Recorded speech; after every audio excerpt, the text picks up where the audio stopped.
வியக்க வைக்க மூலிகை ஆகாய தாமரையை பற்றி பார்க்கலாமா வாங்க.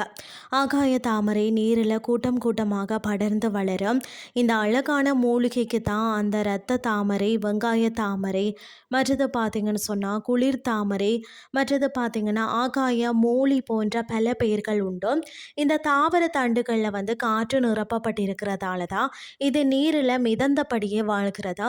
இது ஊதா நிற பூக்களை கொண்டது. இது சிறு செடி வகையை சேர்ந்தது தான். இதனை வீணாக பொருளாக மட்டுமே நாம் பார்க்கிறோம். ஆனால் இதன் இலைகள் சித்த மருத்துவத்தில் பயன்படுத்தப்படுகிறதா. இது பல்வேறு மருத்துவ நன்மைகளை கொண்டுள்ளது.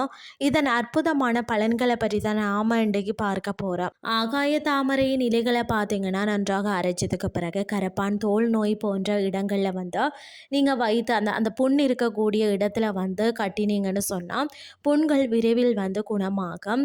அடுத்தது ஆகாய தாமரை இலை அந்த சாறை எடுத்து 400 மில்லி, மற்றது நல்லெண்ணெய் 800 மில்லி சேர்த்து இளம் சூடாக காய்ச்சி அதில் பார்த்திங்கன்னா கிச்சிலி கிழங்கு, சந்தனத்தூள், வெட்டிவேர், கஸ்தூரி மஞ்சள், சாம்பிராணி என ஒவ்வொன்றையும் சிறிது எடுத்து அதனுடன் காய்ச்சி நாம் குளிர செய்த தினமும் காலையிலையும் மாலையிலையும் தலைக்கு தேய்த்து வந்தாலே உடல் சூடு, கண்ணெரிச்சல் இதெல்லாம் குணமாகுமா.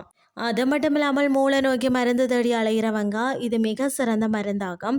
இதில் எளிது கிடைக்கக்கூடியதும் கூட. மூல நோக்கி இதன் இலைகளை அரைச்சி வெளி மூலம், அதாவது படித்திரம் உள்ள இடங்களில் பார்த்தீங்கன்னு சொன்னால் பற்று போல போட்டு வந்தாலே வலி வீக்கம் குணமடையும்.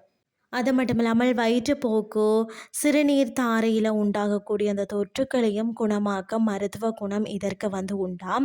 ஆகாய தாமரையின் இலைகளை உள்வெளி மருந்தாக பயன் தருகிறது. பல்வேறு நன்மைகளை கொண்ட இந்த ஆகாய தாமரையை பயன்படுத்தி உடல் நலம் பெறலாம். நல்ல தண்ணீரில் உள்ளதா என்பதை பார்த்து நீங்கள் கவனிச்சுட்டு சித்த வைத்தியரிடம் கேட்டு தெரிஞ்சு கொள்ளலாம். இன்றைய கிறிஸ்டி உங்களுக்கு பிரயோசனமாக அமைஞ்சிருக்கும்னு சொல்லி நானும் நம்புகிறேன். இதே மாதிரி மற்றொரு கிறிஸ்டின் வாயிலாக உங்களை சந்திக்கிறேன். நன்றி.